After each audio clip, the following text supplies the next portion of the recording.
Periyar Maniamma Institute of Science and Technology, Thanjavur, BArc, ranked number 18 in India by IIRF. This summer, meet the magical mermaid at VGP Marine Kingdom from April 12th till May 31st, 2024. Veranda Race, banking மற்றும் government தேர்வுகளுக்கான online மற்றும் offline பயிற்சி. நாங்க இன்னைக்கு வரைக்கும் open challenge வைக்கிறோம். BJP சார்ந்த யாராவது ஒருத்தர் உங்களுக்கு தைரியம் இருந்துச்சுன்னா காங்கிரஸ் கட்சியின் தேர்தல் அறிக்கையில காங்கிரஸ் ஆட்சிக்கு வந்தால் இந்துக்களின் சொத்துக்களை எடுத்து இஸ்லாமியருக்கு பிரிச்சு கொடுத்துருவாங்க, நீங்க காமிங்க. ஓப்பன் சேலஞ்ச் வைக்கிறோம். நாங்க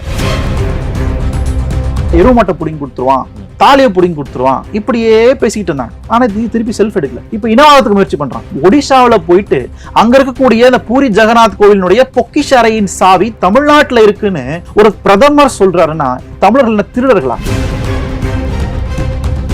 பிரதமரோட இந்த திடீர் இந்த பேச்சு இதை நீங்க எப்படி பாக்குறீங்க? இல்ல, உங்களுக்கு ரொம்ப பயத்துல இருந்தா இது மாதிரி எல்லாம் பேசுவாங்க போல இருக்கு. அதாவது பயம் அச்சம் இருக்கிறவங்க அது மாதிரி எல்லாம் உளருவாங்க போல இருக்கு. மனநல மருத்துவரை அணுகுவது ரொம்ப நல்லதுன்னு நான் நினைக்கிறேன்.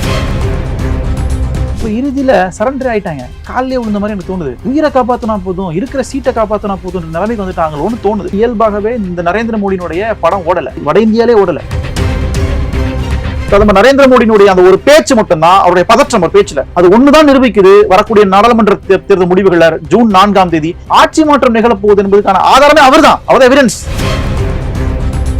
உண்மையிலே பாஜக விசஸ் ஆர்எஸ் இவங்களுக்கு இடையில அந்த மோதல் உருவாகிட்டா ஒரு நாடகம் மாதிரி தான் எனக்கு தோணுது. அடிப்படையிலே உங்களுக்கு என்ன ட்ரை பண்றாங்கன்னா,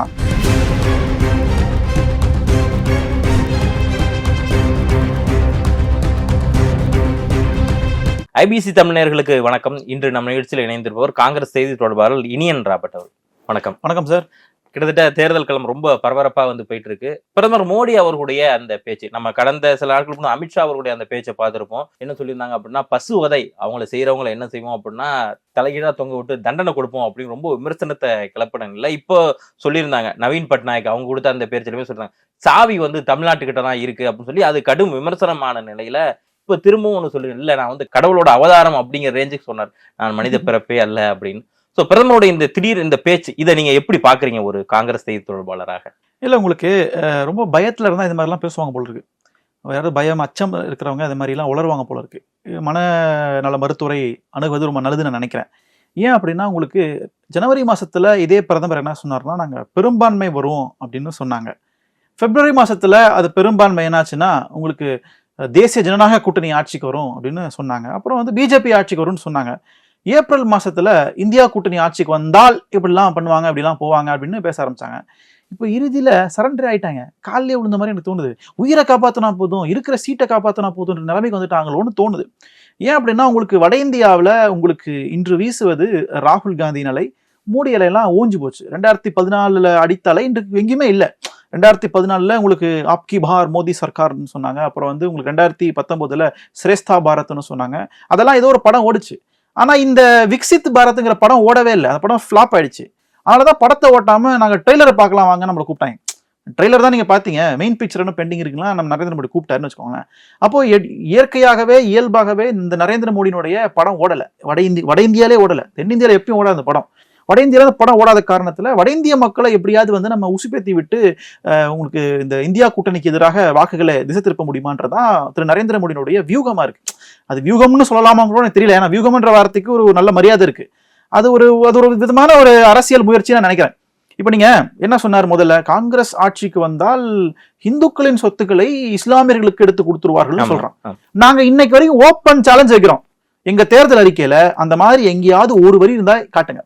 பிஜேபி சார்ந்த யாராவது ஒருத்தர் உங்களுக்கு தைரியம் இருந்துச்சுன்னா, உங்களுக்கு தைரியம் இருந்ததுன்னா காங்கிரஸ் கட்சியின் தேர்தல் அறிக்கையில இந்த இடத்துல இத்தனாவது பக்கத்துல இந்த வரியில காங்கிரஸ் ஆட்சிக்கு வந்தால் இந்துக்களின் சொத்துக்களை எடுத்து இஸ்லாமியருக்கு பிரிச்சு கொடுத்துருவாங்க, நீங்க காமிங்க. ஓப்பன் சேலஞ்ச் இருக்கிறோம் நாங்க. இன்னொரு பக்கத்துல என்ன சொன்னாங்க, எருமாட்டை புடிங்கி கொடுத்துருவான், தாலியை புடிங்கி கொடுத்துருவான், இப்படியே பேசிக்கிட்டு இருந்தாங்க. ஆனா இது திருப்பி செல்ஃப் எடுக்கல. இப்ப என்னன்னா, ஒடிஷாக்கு வராரு, தென்னிந்தியாவுக்கு வரும்போது தென்னிந்தியாவில் உங்களுக்கு எப்பயும் மதவாதம் ஈடுபடாது. தென்னிந்தியா, ஒடிஷா, தெலுங்கானா, ஹைதராபாத், உங்களுக்கு ஆந்திர பிரதேஷ், கேரளா, கர்நாடகா, தமிழ்நாட்டுல இந்த மதவாதம் பெரிய அளவில் ஈடுபடாத காரணத்தினால இப்ப இனவாதத்துக்கு முயற்சி பண்றாங்க. ஒடிஷாவில போயிட்டு அங்க இருக்கக்கூடிய இந்த பூரி ஜெகநாத் கோவிலினுடைய பொக்கிஷ அறையின் சாவி தமிழ்நாட்டுல இருக்குன்னு ஒரு பிரதமர் சொல்றாருன்னா தமிழர்கள் திருடர்களா? இல்ல அண்ணாமலை அதை என்ன சொல்றாருன்னா இது வந்து தப்பா வந்து சொல்றாங்க, முதலமைச்சரும் காங்கிரஸ்காரவங்க இவங்க எல்லாருமே என்ன இங்க தப்பா சொல்றாங்க, அவர் சொல்ல வந்த கருத்தே வேற, இங்க வந்து அது மாதிரி ஒருத்தர் பெரும்பான்மையா இருக்கிறதுல நம்ம விட்டுட்டோமே அப்படிங்கறத அவர் வந்து சொல்லியிருக்காரு. இங்க தமிழர்களை வந்து அவர் குற்றம் சாட்டல அப்படின்னு அண்ணாமலை அதுக்கு அந்த அந்த பேச்சு நீங்க ஹிந்தியில பேசும்போது கேட்டீங்கன்னா அவர் சொல்லுவாரு, பூரி ஜெகநாத் கோவில் சாவி எங்க இருக்குன்னு உங்களுக்கு தெரியுமா அப்படின்னு கேட்பாரு. கீழே இருக்கவங்க தலையாட்டம் இப்படி அது எங்க இருக்குன்னா அது தமிழ்நாட்டுல இருக்கு அப்படிம்பாரு. அடுத்து என்ன சொல்லுவாருன்னா அந்த சாவி எடுத்துட்டு போனவங்க நம்ம மன்னிக்கலாமா அப்படின்னு கேட்பாரு. அவன் மன்னிக்க முடியாதமே. அப்போ இதுதான் அந்த 3 வரி அந்த மேடையில பேசின பேச்சு. இப்ப நான் என்ன கேட்கிறேன், எதுக்கு மன்னிக்கலாமான்ற பேச்சு வந்தது? அப்போ தமிழர்கள், தமிழ்நாட்டை சார்ந்த மக்கள் தவறு செஞ்சுட்டாங்க, பூரி ஜெகநாத் கோவிலுடைய சாவியை திருடிட்டாங்கன்னு சொல்ல வரீங்களா நீங்க? நம்ம எப்படி சார்? ஆனா மோடி இங்க வந்து பேசுறப்ப என்னால தமிழ் பேச முடியல, நான் ஒரு தமிழனா பிறக்கல, கத்துக்க முடியல வருத்தமா சொல்லியிருந்த மோடியா இப்படி சொல்றாரு அப்படின்னா தமிழர்களை தாக்கிதான் பேசணுங்கிற அவசியம் அவருக்கு இருக்கா? இல்ல அதுதான் உருட்டு சார். இப்ப என்ன சொன்னாரு கொஞ்ச நாளைக்கு முன்னாடி, எனக்கு மதவாதம்னா என்னன்னே தெரியாதுங்க, ஆமா இஸ்லாமியர்கள் ஒரு காலமும் பேசினதே கிடையாதுன்னு இந்த பிரதமர் சொன்னாரு. சின்ன வயசுல நானும் சிறுபாய் சாப்பிட்டுருக்கேன், நான் பாய்கட்ல போய் பிரியாணி சாப்பிடுவேன், நாங்களும் ஒத்துமை அண்ணன் தம்பி தான் பழகும் அப்படின்னு சொன்னாரு. நான் என்ன சொல்றேன், இதே பிரதமர் தான் குஜராத் கலவரத்தை பத்தி ஒரு பேட்டியாளர் கேட்கும் பொழுது, என் வண்டியில ஒரு நாய் அடிபட்டா நான் எப்படி பார்ப்பனோ அந்த மாதிரி தான் நான் இஸ்லாமியர்களை பார்ப்பேன்னு இதே நரேந்திர மோடி தொலைக்காட்சி விவாதத்துல பேசினாரு. இது ரெக்கார்ட்ல இருக்கு, இல்லைன்னு சொல்ல முடியும் யாராவது. இந்த மாதிரி பல விஷயங்கள்ல உங்களுக்கு பேசி, அதே மாதிரி கொரோனா காலகட்டத்துல உங்களுக்கு என்ன சொன்னாங்கன்னா, இந்த கொரோனாவை பரப்பியது இஸ்லாமியர்கள்னு சொன்னாங்க. தப்லிகி ஜமாத் தான் கொரோனாவை பரப்புச்சுனாங்க. அன்னைக்கு அறிவு இருக்கிற யாராவது கொரோனா இஸ்லாமிய பரப்ப நம்புவாங்களா? ஆனா பிஜேபியும் இந்த வட இந்திய ஊடகங்களும் அதை வந்து கதறினாங்க. கொரோனாவை பரப்புறது தப்லிகி ஜமாத் தான், கொரோனா எங்க இருந்தது உலகம் முழுக்க பரவச்சது, அது ஒரு பெரிய நோய் கிருமின்றதெல்லாம் வேற அறிவியல் பூர்வமா பார்க்கணும். அப்போ இதெல்லாம் தெரிஞ்சும் அல்லது தெரியாம இருக்கக்கூடிய மக்கள் நீங்க வந்து ஏமாத்துனீங்களா இல்லையா? அன்னைக்கு பிரதமர் வாய் பொத்திட்டு தானே இருந்தாரு.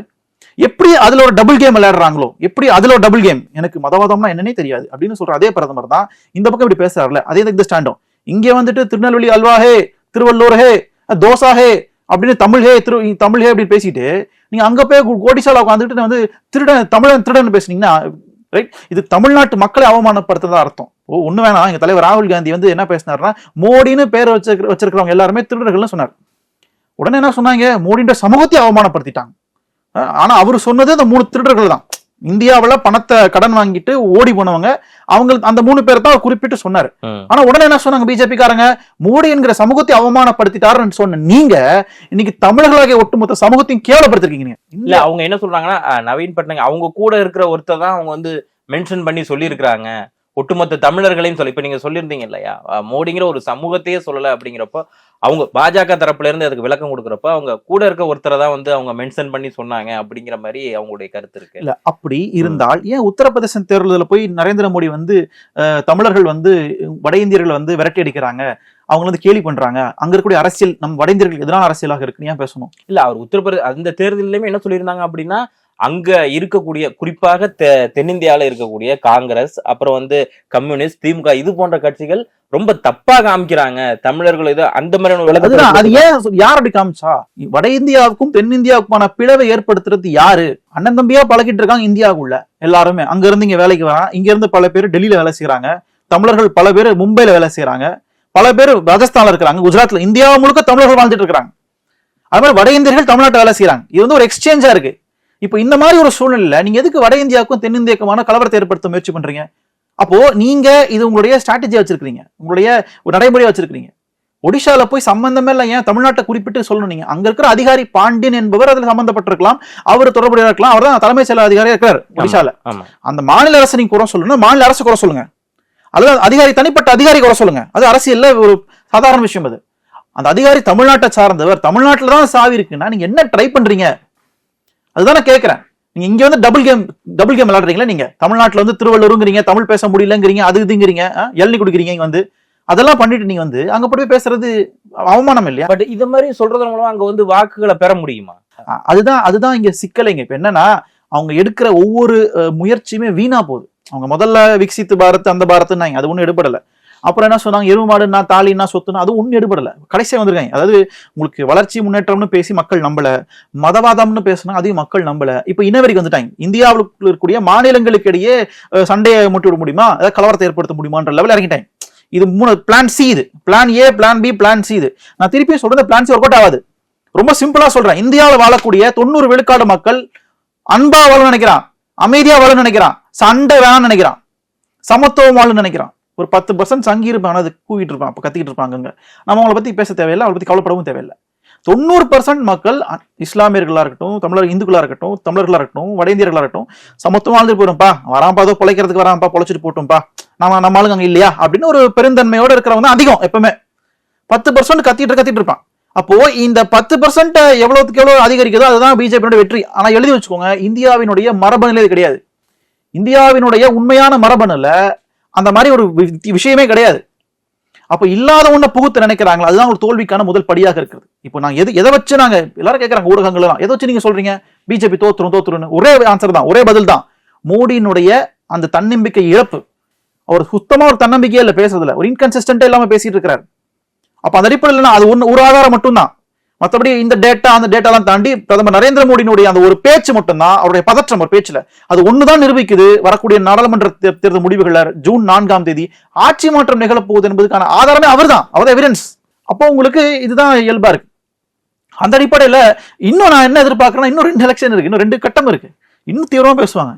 ஏன்னா ராகுல் வந்து சொல்லியிருந்தார், நான் நினைச்சேன்னா அவர் வந்து எது வேணாலுமே பேச வைக்க முடியும், 2 நிமிஷம் போதும், அவங்க இன்னும் கொஞ்ச நாள் அடுத்தடுத்த நாட்கள்ல அழக்கூட செய்வார் அப்படிங்கிற மாதிரி எல்லாமே சொல்லியிருந்தப்போ காங்கிரஸ் இந்த இடத்துல, ஏன்னா இதற்கு முன்னாடி இருந்த வட இந்திய ஊடகம் சரி, இங்கேயுமே சில ஊடகங்களுமே என்ன சொல்லியிருந்தாங்க அப்படின்னா, காங்கிரஸ் வந்து பெரிய அளவிலான ஒரு வெற்றி வாய்ப்பு அப்படிங்கிறது எப்படி இருக்குங்கிறது தெரியல அப்படின்னு சொல்றப்போ, இப்ப கிட்டத்தட்ட 5 கட்ட தேர்தலுக்கு பிறகு இருக்கப்போ இப்போ இந்தியா கூட்டணியில எல்லாருமே ஒண்ணு சேர்ந்து கொஞ்சம் இருக்கிறதா அந்த இதுல பார்க்க முடியுது. இதுல ஒரு இந்தியா கூட்டணியில, ஏன்னா அவங்கவுங்க பார்ட்டிக்கான அந்த மாநிலத்துக்கான தேர்தல் முடிஞ்சதுக்கு அப்புறம் எல்லாரும் ஒண்ணு சேர்ந்திருக்காங்க அப்படிங்கறத பாக்குறப்போ, இந்த டீம் ஒர்க் அப்படிங்கிறது கொஞ்சம் முன்னாடியே இருந்தா ரொம்ப வெற்றி வாய்ப்பு இன்னும் அதிகமா இருந்திருக்குமோ?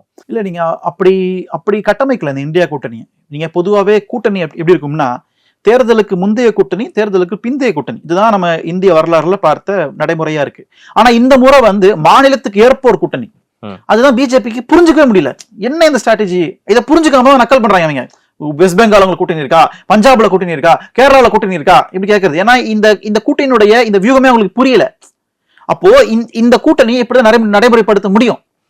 ஒவ்வொரு மாநிலத்துக்கு ஏற்ப அரசியலை பேச வேண்டும், மாநில சுயாட்சி குறித்து பேச வேண்டும், இந்தியாவின் கூட்டாட்சி மதிக்க வேண்டும். ஒரு உதாரணம் சொல்றேன், எங்க தலைவர் ராகுல் காந்தி இந்தியா என்பது பல தேசியங்களின் ஒன்றியம் என்ற கருத்தை ஆழமாக நம்புகிறார். அது பிஜேபி ஒத்துப்பாங்களா? அப்போ பல தேசியங்களின் ஒன்றியம் அப்படின்றது, இந்தியாஸ் யூனியன் ஆஃப் ஸ்டேட்ஸ் அப்படின்னு சொல்றது உங்களுக்கு ஒவ்வொரு மாநிலத்துக்கான உரிமைகளை பத்தி பேசுவது.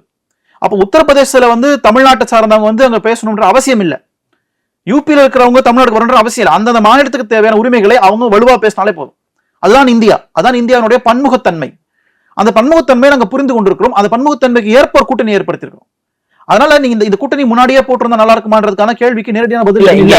இங்க என்னன்னா, இங்க கேட்கக்கூடிய அதே ஒரு கேள்விதான். இப்போ வந்து தமிழகத்துல அண்ணாமலை வந்து எம்பி தேர்தலுக்காக வந்துன்றப்போ, வட மாநிலங்கள் இருக்கக்கூடிய முக்கிய பிரதான அமைச்சர்கள் எல்லாருமே இங்க வந்து பிரச்சாரம் பண்ணாங்க அண்ணாமலைக்காக. இன்னும் சொல்ல போனா தமிழகத்தில் இருக்க சில பேருக்கு யாரு அப்படிங்கிறதே தெரியாது, அவங்க எல்லாருமே உள்ள வந்து பிரச்சாரம் பண்றப்போ, முதலமைச்சர் ஸ்டாலின் அவர்கள் தங்க விளம்பரத்திலே சொல்லியிருந்தாங்க, இந்தியாவை காக்க ஸ்டாலின் அழைக்கிறேன் அப்படின்னு சொல்றப்போ, ஏன் நீங்க கூப்பிடல காங்கிரஸ்? இல்ல, அதுதான் உங்களுக்கு இந்த தேர்தலுடைய வியூகமே இது கிடையாது. தமிழ்நாட்டுல முதலமைச்சரனுடைய பிரச்சாரம் தேவைப்படுகிறது, இங்க அவர் தான் முகமா இருக்கிறார். நீங்க இப்ப சொன்னீங்க கொஞ்சத்துக்கு முன்னாடி, அண்ணாமலைக்கு பிரச்சாரம் பண்றதுக்கு யாருனே தெரியாது, யாரோ ஒருத்தவங்க வட இந்தியால இருந்து வருவாங்க, வந்து இவர் தான் அமைச்சரா அப்படின்னு நம்ம ஆளுங்க கேட்பாங்க. அப்படித்தான் நடந்து பிரச்சாரம். அவர் சொல்லி யாரும் ஓட்டு போட போறது இல்ல. நீங்க வந்து ஒரு அமைச்சர் வந்து டெல்லியில இருந்து ஒரு அமைச்சர் வந்து ஒன்றிய அமைச்சர் இங்க வந்து சொல்லி யாரும் ஓட்டு போடுவாங்களா? யாரும் அவசியமே இல்லை, ஓட்டு போட போறதும் இல்லை. இங்க தமிழ்நாட்டுல அண்ணாமலையின் செல்வாக்கு என்ன, அவர் நல்லவரா கெட்டவரான்ற அந்த அடிப்படையில் தான் மக்கள் ஓட்டு போட போறாங்க, குறிப்பாக தொகுதியில. அப்போ இங்க இருக்க முதலமைச்சர் யூபிக்கு போறதுனாலயோ பீகாருக்கு போறதுனால எந்த விதமான பெரிய தாக்கத்தை ஏற்படுத்த போறது. அதாவது அகிலேஷ் யாதவ் தமிழ்நாட்டுக்கு வர்றதுனாலயோ கர்நாடகாவுக்கு போறதுனால பெரிய தாக்கத்தை. இந்தியா கூட்டணியோட அந்த பலம் மக்களுக்கு தெரியும் இல்லையா? இந்தியா கூட்டணி இவ்வளவு ஸ்ட்ராங்கா இருக்கிறாங்க. அகிலேஷ் யாதவ் இங்க வர்றப்போ, ஒரு தேசிய கட்சியில இருந்து இருக்கக்கூடிய ஒருத்தர் இங்க வரப்போ, அதை தமிழ்நாடு என்னைக்குமே அதை, ஏன்னா ஒரு தமிழகத்துக்கு உள்ளார வரப்ப அதை என்னைக்குமே மக்கள் வந்து, நம்ம மக்கள் ரொம்ப பெருசாதான் பார்த்திருக்காங்க. மற்ற பகுதியில இருந்து வர்றவங்களை என்னைக்கும் அதை தூற்றி பேசக்கூடிய பழக்கம் நம்ம தமிழகத்துல இருக்கப்போ, அகிலேஷ் யாதவ் இதே திமுகவுக்கு பிரச்சாரத்துக்கு வந்திருந்தப்போ, இல்ல மம்தா பானர்ஜி இவங்க வந்திருந்தாலோ பாஜகவுக்கு இப்ப இருக்க தாண்டி நீங்க ரொம்ப டஃப் கொடுத்துருக்கலாம் அப்படிங்கறதுதான் என்னுடைய கேள்வியாக. இல்ல, அது உங்களுக்கு மும்பையில வந்து தலைவர் ராகுல் காந்தி பாரத் ஜோடோ யாத்திரா முடிக்கும் பொழுது அப்ப எல்லா தலைவர்களும் ஒரு மெடல் இருந்தாங்க. அதுதான் இந்த இந்தியா கூட்டணியுடைய ஒரு அடையாளமாக இருக்கு. எல்லாரும் வந்தாங்க, யாருமே வராம இல்ல. அப்போ இந்தியா கூட்டணி வலுவாக இருப்பதற்கான ஒரு அடையாளம் அது ஒண்ணுதான். அதன் பிறகு அவங்க மாநிலத்துக்கு போயிட்டாங்க. அந்த மாநில மாநிலத்துக்கான கூட்டணியை நடைமுறைப்படுத்துறாங்க. இல்ல இப்ப இந்த இடத்துலயுமே என்னன்னா ராகுலுக்காக வர்றாங்க, இந்தியா கூட்டணிக்காக வரல. இல்ல உங்களுக்கு இந்தியா கூட்டணியை உங்களுக்கு வந்து கன்வீன் பண்றது அமைப்புக்கு தலைவராக இருப்பது இவர் தானே, கார்கே தானே. ஆமா, மல்லிகார்ஜுன கார்கே. காங்கிரஸ் தான் வந்து ஏதோ ஒரு வகையில வந்து இந்தியா கூட்டணி வழிநடத்துகிறது, அது ஒருங்கிணைக்கிறது இந்திய காங்கிரஸ் கட்சி. காங்கிரஸ் கட்சி ஏற்பாடு செய்கின்ற நிகழ்வில் வந்து கலந்துக்கிறது என்பது இந்தியா கூட்டணியுடைய வலிமையை காமிக்கிறது. அதே மாதிரி அரவிந்த் கெஜ்ரிவால் கைது செய்யப்பட்ட பொழுது டெல்லியில் நடந்த மாநாட்டுல எல்லா தலைவரும் வந்திருந்தாங்க. அதுவும் இந்தியா கூட்டணி வலிமை காமிக்கிறது. அதன் பிறகு எல்லாரும் என்ன பண்றாங்க, மாநிலத்துக்கு வேலை செய்யறாங்க. அப்ப அந்த மாநிலத்துல இருக்கக்கூடிய பிரச்சனைகளை முன்னிலைப்படுத்தி பேசணும்ன்றதுதான் இந்த கூட்டணியுடைய வியூகமே, இதோடைய பலமே இதுதான். இதுதான் பிஜேபிக்கு புரியல. இவ்வளவு நாளா நம்ம பார்த்த தேர்தல் நடைமுறையே வேற, இதுல நம்ம பார்க்கிற நடைமுறை வேற. அப்போ இந்த நடைமுறை அடிப்படையில் நீங்க எழுதி வச்சுக்கோங்க, யூபி பீகார் போன்ற மாநிலங்கள்ல ஒரு மிகப்பெரிய ஒரு வெற்றியை நான் பார்க்க போறோம். இந்த இந்தியா கூட்டணி, குறிப்பாக அகிலேஷ் யாதவ் காங்கிரஸ் கூட்டணி, அந்த பக்கத்துல தேஜஸ்வி யாதவ் காங்கிரஸ் கூட்டணி மிகப்பெரிய வெற்றியை பார்க்க தான் போகிறது. நீங்க இந்த வியூகத்தினுடைய வெளிப்பாடுன்றதை நம்ம ஜூன் 4 புரிஞ்சுக்கலாம் போறோம். ஏன்னா ஜேபி நட்டா வந்து கடந்த சில நாட்களுக்கு முன்னாடி ஒரு பேட்டி ஒன்று கொடுத்திருந்தாங்க. என்ன அப்படின்னா, பாஜக வளர்வதற்கு ஆர்எஸ்எஸ் ஒரு காலத்துல வந்து ரொம்ப சப்போர்ட்டா இருந்தாங்க, ஆனா இன்னைக்கு வந்து பாஜக ஒரு பெரும் கட்சியாக இருக்கு அப்படின்னு சொல்றப்போ எல்லா செய்தி ஊடகங்கள் எல்லாத்துலயும் ஆர்எஸ்எஸ் பாஜக இவங்களுக்கு இடையிலே வந்து கொஞ்சம் பூசல் வந்து உருவாயிட்டு அப்படிங்கிற மாதிரி சில செய்திகள் எல்லாம் பார்க்க முடியுது. சோ நீங்க எப்படி பாக்குறீங்க உண்மையில? ஏன்னா மோகன் பகவத் அவருமே பார்த்தா இடஒதுக்கீடு பத்தி எல்லாமே அவர் பேச ஆரம்பிக்கிறார். இந்த பக்கம் பார்த்த மேல பிரதமர் மோடி, அமித்ஷா இவங்க பேசக்கூடிய இந்த பேச்சுக்கள் எல்லாம் பாக்குறப்போ நிறைய அரசியல் வல்லுநரும் சரி எதிர்கட்சியும் சொல்லக்கூடிய என்னன்னா, இவங்க என்ன திடீர்னு பாஜக கொஞ்சம் ஆர்எஸ்எஸ் காரர்கள் மாதிரியே பேசுறாங்க அப்படிங்கிற அந்த பேச்சுக்களையும் பார்க்க முடியுது. உண்மையிலேயே பாஜக விசஸ் ஆர்எஸ் இவங்களுக்கு இடையில அந்த மோதல் உருவாகிட்டா? இல்ல, அது வந்து ஒரு நாடகம் மாதிரி தான் எனக்கு தோணுது. உங்களுக்கு ஆர்எஸ்எஸ்ஐ வந்து பிஜேபி ஒருபோதும் விட்டு கொடுக்காது, பிஜேபி ஒருபோதும் ஆர்எஸ்எஸ் விட்டு கொடுக்காது. ஏன்னா பிஜேபி தான் ஆர்எஸ்எஸ் அரசியல் அணி, அரசியல் பிரிவு. அப்போ இது எல்லாமே ஒரு நாடகம் தான். அது உங்களுக்கு அடிப்படையிலே உங்களுக்கு வந்து என்ன ட்ரை பண்றாங்கன்னா, உங்களுக்கு ஆர்எஸ்எஸ் என்பது ஒரு உயர் சாதி ஒரு பார்ப்பனிய கூட்டத்தினுடைய தலைமை பீடம், அது அப்படிதான் பாக்குறேன். அந்த தலைமை பீடத்துக்கும் பிஜேபிக்கும் சம்பந்தம் இல்ல. இப்போ என்ன நடக்குதுன்னா, வட இந்தியாவில் உங்களுக்கு 2014 2019 ஓட்டு போட்ட ஓபிசி எஸ்சி எஸ்டி மக்கள் இந்த முறை பிஜேபிக்கு ஓட்டு போட போறது இல்ல. ஒரு பெரிய மாற்றம் நிகழ்ந்திருக்கிறது. ஏன்னா பிஜேபியினுடைய முகமாக, ஓபிசிகளுடைய முகமாக இருந்த நரேந்திர மோடி 10 ஆண்டுகள்ல சாதிவாரி கணக்கெடுப்பு என்னன்னு கூட வாய் திறந்து பேசவே இல்லை. 2011 காங்கிரஸ் கட்சி எடுத்த சாதிவாரி கணக்கெடுப்பு டேட்டாவை கூட 2016 ரிலீஸ் பண்ணல.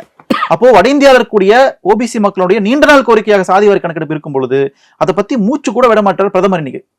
அப்போ அங்கதான் வந்து இந்த கான்ஃபிளிக்ட் உங்களுக்கு உருவாயிருக்கு. இந்த கான்ஃபிளிக்ட் வந்து மறைப்பதற்கு ஆர்எஸ்எஸ் பிஜேபி ஒரு நாடகம் ஆடுது, ஆர்எஸ்எஸ்க்கும் பிஜேபிக்கு தொடர்பு இல்லாத மாதிரி. சரிங்களா? அப்ப நான் என்ன சொல்றேன், இதுக்கப்புறம் நீங்க ஆர்எஸ்எஸ்க்கும் பிஜேபிக்கு தொடர்பு இல்லைன்னா பிஜேபியில உள்ள ஆர்எஸ்எஸ் காரங்க வெளியில போயிருவீங்களா? பிஜேபியில் உள்ள ஆர்எஸ்எஸ் சமூக பிரிவை சார்ந்தவங்க எல்லாம் வெளியில போயிருவீங்களா? போக மாட்டாங்களே. அப்ப மற்ற அமைப்புகள் எல்லாமே ஆர்எஸ்எஸ் கை கழுவி விட்டுருங்களா? மாட்டீங்களா? அப்போ இது ஒரு டிராமா. இது நம்பர் 1. 2வது, உங்களுக்கு ஆர்எஸ்எஸ் வந்து இடஒதுக்கீடு குறித்து பேசுறதுல ரொம்ப வேடிக்கையா இருக்கு. இப்போ என்னன்னா, உங்களுக்கு வந்து இந்த சொல்லுவாங்க தமிழ் குழந்தையும் கிளி விட்டு தொட்டில் ஆட்டுறது. அந்த மாதிரி 10 வருஷமா இந்தியாவில் எந்த ஒரு பொதுத்துறை நிறுவனம் தொடங்கல. இடஒதுக்கீடு எங்க கொண்டு வர முடியும்? இதெல்லாம் கொண்டு வர முடியும், பொதுத்துறை நிறுவனங்களை கொண்டு வர முடியும். 10 வருஷமா நீங்க தொடங்கலனாலே அதுல புரிந்து கொள்ள முடியுது என்னன்னா, இந்த இடஒதுக்கீடு முறைக்கு நாங்க எதிரானவங்கன்ட்டு. இதான் உண்மை. நீங்க வந்து என்ன பண்ணிருக்கணும் அப்படின்னா, நீங்க ஒரு 10 கம்பெனி நீங்க கொண்டு வந்திருந்தீங்கன்னா, அரசு நிறுவனம் கொண்டு வந்திருந்தீங்கன்னா, அதுல நீங்க இடஒதுக்கீடு கொண்டு வந்திருக்கீங்க அப்படின்னு நாங்க பாராட்டும். இந்த பக்கத்துல குழந்தை கிள்ளி விட்டு இந்த பக்கம் தொட்டில் ஆட்டுறது என்ன மாதிரியான ஒரு நடைமுறை இது? அப்போ நீங்க ஒரு பக்கம் கார்பரேட் கம்பெனிகளை வளர்த்து விடுறதுக்கும் அதுல இடஒதுக்கீடு மழுங்கடிப்பதற்கும் இடஒதுக்கீடு ஒழிப்பதற்குமான மறைமுகமான வேலையை பார்த்துக்கிட்டு இந்த பக்கத்துல வந்துட்டு நாங்க இடஒதுக்கீடுனால எதிர்க்க மாட்டோம் அப்படின்னு பேசுறது மிகப்பெரிய அயோக்கியத்தனம். சரிங்களா? அப்ப நான் கேட்கிற ஆர்எஸ்எஸ் தலைமைக்கு உண்மையிலேயே வந்து அவ்வளவு அக்கறை இருந்ததுன்னா, ஓபிசி எஸ்சி மக்கள் அக்கறை இருந்ததுன்னா, நீங்க என்ன பண்ணணும்னா, முதல்ல இந்திய அரசு கிட்ட சொல்லி, ஒன்றிய அரசு கிட்ட சொல்லி இந்தியாவில் அதிகமான பொதுத்துறை நிறுவனங்களை கொண்டு வரணும். அது அரசு உடன்படுகிறா? இப்படி கேள்வி இருக்குல்ல. அப்போ இது எல்லாமே ஒரு டிராமா, தேர்தலுக்கான டிராமாவை ஈடுபடுறாங்க. இதுல குறிப்பாக இந்த சமூக நீதி சமூகங்களான ஓபிசி எம்பிசி எஸ்சி மக்கள் அது ஏமாந்துடக்கூடாது. தமிழ்நாடு மக்கள் விழிப்புணர்வு தான் இருப்பாங்க எப்பவுமே, அதுல மாற்று கருத்தே இல்லை. ஆனா வட இந்தியாவில் இவ்வளவு காலம் ஒரு விழிப்புணர்வு இல்லாம இருந்த ஒரு சூழ்நிலை இன்றைக்கு வட இந்தியாவில் ஓபிசி எஸ்சி எஸ்டி மக்கள் மிகப்பெரிய விழிப்புணர்வு இருக்கிறாங்க. ஏன்னா நிதிஷ்குமார் அடிச்ச பல்டி அது மிகப்பெரிய ஒரு விழிப்புணர்வு ஏற்படுத்துச்சு. ஏன்னா நிதிஷ்குமார் அவர்கள் பிஜேபி கூட்டணிக்கு போன அடுத்த நாளே அங்க உள்ள ஓபிசி கமிஷனுக்கு இது பண்ணிட்டார், டிசால்வ் பண்ணிட்டார், கலைச்சிட்டார். அடுத்த நாள் என்ன உத்தரவு இது? நீங்க ஒரு ஓபிசி பிரதிநிதி, நீங்க குர்மி சமூகத்தினுடைய மிகப்பெரிய தலைவர், நீங்க பிஜேபியில கூட்டணி வச்ச உடனே எதுக்கு கமிஷனை கலைக்கிறீங்க? நீங்க எதுக்கு எஸ்சி கமிஷனை கலைக்கிறீங்க? நீங்க ஓபிசி கமிஷன் கலைக்கிறீங்க நீங்க? அப்போ உங்களுக்கு கொடுக்கப்பட்ட அஜெண்டா என்ன? உங்களுக்கு கொடுக்கப்பட்ட டாஸ்க் என்ன? அப்போ இங்க இந்தியாவில் ஓபிசி எஸ்சி எஸ்டி மக்கள் அதிகாரத்துக்கு வர்றது பிடிக்காம இருக்கிறது யாராக இருக்க முடியும்? அந்த அமைப்பு ஏன் பிஜேபிக்கு ஆதரவு தெரிவிக்குது அப்படி என்கிற ஒரு புரிதல் வட இந்தியாவில் மிக பரவலாக பரவிருச்சு. இதற்கு பிஜேபி கிட்ட பதில் இல்லை. அதனாலதான் பிஜேபி இன்னைக்கு வரைக்கும் வாய் திறக்க மாட்டேங்கிற சாதிவாரி கணக்கெடுப்பு குறித்து. 2014 இதே கூவிக்கிட்டு இருந்த பிஜேபி கட்சிக்காரங்க நாங்கள் ஆட்சிக்கு வந்தால் சாதிவாரி கணக்கெடுப்பு டேட்டா ரிலீஸ் பண்ணணும்னு சொன்னவங்க இன்னைக்கு பேச மாட்டேங்கிறாங்க. அப்போ இதுதான் மாற்றத்துக்கான முதல் விதையாக இருக்கிறது. காங்கிரஸ் கட்சியினுடைய தேர்தல் அறிக்கையில முதல் பாயிண்ட், ஃபர்ஸ்ட் பாயிண்ட் தான் திறந்து பாத்தீங்கன்னா முதல் பக்கத்துல முதல் பாயிண்ட் ஜூன் 4 ஆட்சிக்கு நாங்க வந்த உடனே இந்தியாவில் சாதி வர்க்க கணக்கெடுப்பு எடுப்போம்னு சொல்லிடுவாங்க. இல்ல இப்ப நாங்க ஆட்சிக்கு வந்துருவோம் அப்படின்னு சொல்றீங்க. இது இப்ப வரைக்கும் யாரு பிரதமர் வேட்பாளர் அப்படிங்கறத சொல்லவே இல்லையே. பாஜக தொடர்ந்து சொல்றது, அவங்க சொல்லிட்டாங்க எங்களுக்கு வந்து பிரதமர் வேட்பாளர் வந்து மோடி தான் அப்படின்னு சொல்றாங்க. எலெக்ஷன் இதெல்லாம் வந்து இப்ப நாங்க வந்துருவோம் அப்படின்லாம் சொல்றீங்க. இப்ப வரைக்கும் ஏன் அந்த ரகசியத்தை ஏன் அப்படியே? எனக்கு என்னன்னா மோடி தான் பிரதமரா வருவாங்க உங்களுக்கு தெரியுமா? உங்களுக்கு இல்ல அவங்களோட வேட்பாளர் நாங்க வந்துட்டோம் அப்படின்னா நாங்க தான் பிரதமர்னு சொல்றாங்க. முதல்ல நீங்க யாரு பிரதமர்? இந்தியாவில் இருக்கக்கூடிய மரபு, இந்திய அரசியல் சாசன மரபு என்ன சொல்லுதுன்னா, நாம வந்து பிரதமருக்குலாம் ஓட்டு போட முடியாது, நம்ம எம்பிக்கு தான் ஓட்டு போட முடியும். அந்த எம்பிக்கள் தான் நாடாளுமன்றத்துக்கு போயிட்டு பிரதமரை தேர்ந்தெடுப்பாங்க. அந்த அடிப்படையில எம்பிக்கு தான் ஓட்டு போட போறோம். நாம பிரதமர் யாருன்றத வெற்றி பெற்ற பிறகு கூட்டணி முடிவு செய்யும். இதுதான் இந்திய அரசியலமைப்புடைய நடைமுறை. இந்த நடைமுறையை மீறினது பிஜேபி. சட்டத்துக்கு எதிராக நடக்கிறது பிஜேபி.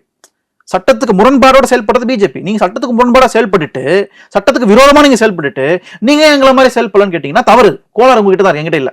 இல்ல ஏன்னா இப்போ ஒரு பெரும் கட்சியை வந்து எதிர்க்க வேண்டிய ஒரு கடமையானது காங்கிரஸுக்கு இருக்கு. இந்தியா கூட்டணி அப்படிங்கிற ஒன்னை ஒருங்கிணைச்சிட்டோம். அப்போ வேட்பாளர் மல்லிகார்ஜுன கார்கே இருக்காரு அப்படின்னா அவர் தான் பிரதமர் வேட்பாளர் தைரியமா சொல்லாமே. அது ஏன் அந்த அதுதான் சொல்றேன். இப்போ நீங்க மறுபடியும் இப்ப இங்கதான் ஒருவேளை சிக்கல் வருமோ? ஒருவேளை பெரும்பான்மையாக நாளைக்கு வந்து காங்கிரஸ் வர்றப்போ மறுபடியுமே இந்தியா கூட்டணி இருக்க நான் தான் அடுத்த பிரதமர் வேட்பாளர் அப்படிங்கிற ஒரு பெரிய சண்டை வந்துடாது. இல்ல இந்த நிமிடம் வரைக்கும் யாராவது கேட்டிருக்காங்களா? இந்த நிமிடம் வரைக்கும் பிஜேபி வரல. ஒருவேளை நாளைக்கு பெரும்பான்மையா இருக்கிறப்போ இந்த நிமிடம் வரைக்கும் அது குறித்து எந்த பேச்சுமே இல்ல. எல்லாருக்கும் என்ன ஒரே நோக்கம், என்ன பிஜேபியை விரட்ட வேண்டும், மோடியை பதவி இறக்க வேண்டும் என்பதுதான் எல்லா கட்சிகளுடைய ஒரே நோக்கமாக இருக்கிறது. 62 பெருசா 38 பெருசா? 62 தான் பெருசு. அப்ப 62 விழுக்காடு மக்கள் பிஜேபிக்கு எதிராக உண்மைதானே?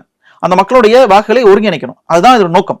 ஜெயிச்சதுக்கு பிறகு பிரதமர் யாருன்றத நம்பர்ஸ் முடிவு பண்ணும், எண்ணிக்கை முடிவு பண்ணும், சட்டம் பார்த்துக்கும், சட்டம் தன் கடமையை செய்யும். நாம ஏன் அதை பத்தி வருத்தப்படணும்? இல்ல ஏன்னா உங்களோட கூட்டணியில இங்க இந்தியா கூட்டணியில இருக்கிற கருத்துக்கள் வந்து ஒவ்வொருத்தருக்கும் ஒவ்வொரு கருத்துக்கள் இருக்கு. குறிப்பாக கம்யூனிஸ்ட் அவங்க பார்த்தா இங்க ராகுல் ஏன் வந்து கேரளால வந்து நிக்கிறார் அப்படிங்கிற இதே கேள்வியை கேட்டது வந்து கம்யூனிஸ்டுகள் தான். குறிப்பாக இங்க உதயநிதி ஸ்டாலின் ஒரு கருத்தை சொல்றப்போ அது இந்தியா கூட்டணி முழுக்கவே சலசலப்பை ஏற்படுத்தினப்போ, நாளைக்கு நீங்க பெரும்பான்மையா இருக்கிறீங்க அப்படின்னா அந்த நேரத்துல இல்ல ராகுல் பிரதமரா இல்ல மல்லிகார்ஜுன கார்கே பிரதமரா அப்படி சொல்றப்போ, அப்போ இன்னைக்கு எப்படி பல்டி அடிச்சு ஒருத்தர் போனார், அதே மாதிரி மத்தவங்களும் பல்டி அடிச்சு போறதுக்கான, ஏன்னா அரசியல் என்ன வேணாலும் மாறலாம் கடைசி நேரத்துல. நீங்க கேட்கறது எப்படி இருக்குன்னா, ஏன் பஞ்சாப்ல எல்லாம் பஞ்சாபில பேசுறாங்க, ஏன் குஜராத்ல எல்லாம் குஜராத்தில பேசுறாங்க, ஏன் கேரளா மலையாளத்துல பேசுறாங்க கேட்கிற மாதிரி இருக்கு. ஒவ்வொரு கட்சிக்கும் ஒவ்வொரு உரிமை உண்டு. அதுதான் இந்தியாவினுடைய பன்முகத்தன்மை. கம்யூனிஸ்ட் கட்சி காங்கிரஸ் திட்டட்டும், அதுதான் ஜனநாயகம். காங்கிரஸ் கட்சி கம்யூனிஸ்ட் திட்டட்டும், ஒரே கூட்டணியில் இருந்தாலும் கூட எங்கிட்ட முரண்பாடு இருப்பதுதான் உண்மையான ஜனநாயகம் சார். இந்தியாவினுடைய பன்முகத்தன்மை அதுதான் நம்ம பேசுறோம். பீகார்ல இருக்கிறவன் போஜ்பூரி பேசுறான், தமிழ்நாட்டில் இருக்க நாம தமிழ்ல பேசுறோம். நீங்க தமிழ்நாட்டுக்கு தமிழ்ல பேசலாம் கேட்கிற மாதிரி இருக்கு.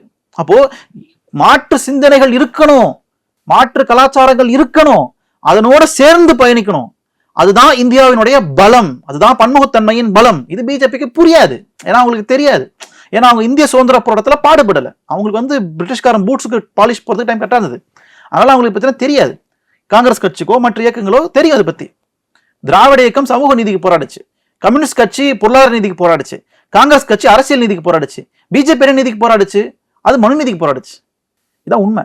அந்த அடிப்படையில உங்களுக்கு வந்து அவங்களுக்கு தெரியாது. நாங்க பாடம் புகுத்தோம் ஜூன் 4 பிறகு. குறிப்பா நீங்க ஏன்னா இதே இதுல இப்ப சொல்லிருக்கீங்க கோவில்களா அவங்க வந்து கட்டுறாங்க அப்படி. ஏற்கனவே நீங்க வந்து எலெக்ஷன் டைம்ல இருக்கப்போ இலங்கையில வந்து நாங்க சீதைக்கு சிலை வைப்போம் அப்படிங்கறதே சொன்னவங்களும் காங்கிரஸ் கட்சியினர் தானே. சோ உங்களுக்குமே கொஞ்சம் அந்த அவங்க சொல்லக்கூடிய அந்த சனாதனங்கள், கொஞ்சம் அந்த பக்தி இயக்கங்கள் அப்படிங்கிறதும் காங்கிரஸுக்கு தேவைப்படுது. இல்ல நீங்க ஆன்மீகம் வேற மதவாதம் வேற. காங்கிரஸ் கட்சி ஆன்மீகத்தை நம்புகிறது, மதத்தை நம்பல. மதவாதம்னா என் மதம் தான் சிறந்தது, என் மதம் தான் உயர்ந்தது, அதை காப்பாற்றணும், அதுதான் இந்தியாவினுடைய அரசியல், அதுதான் இந்தியாவினுடைய உண்மையான மதம் அப்படின்னு நினைக்கிறது தான் மதவாதம்.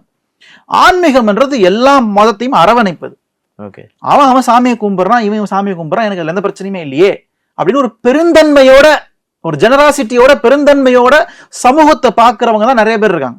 அதுதான் காங்கிரஸ் கட்சியினுடைய மனநிலை, காங்கிரஸ் கட்சியினுடைய கொள்கை. பிஜேபி காரங்க அப்படி இல்லை, ஒரு எப்பயுமே பதட்டத்தோட இருப்பாங்க. முஸ்லீம்காரங்க வந்துட்டான் சார், இங்க கிறிஸ்டியன்ஸ் வந்துட்டாங்க சார், இங்க சீக்கிரம் வந்துட்டான் சார், அங்க அவன் வந்துட்டான் சார், எல்லாம் போயிடும் சார் அப்படின்னு பதட்டத்துல இருப்பாங்க. இந்த பதற்றத்தை வந்து சொல்லி கொடுத்தது இந்த அமைப்புகள்.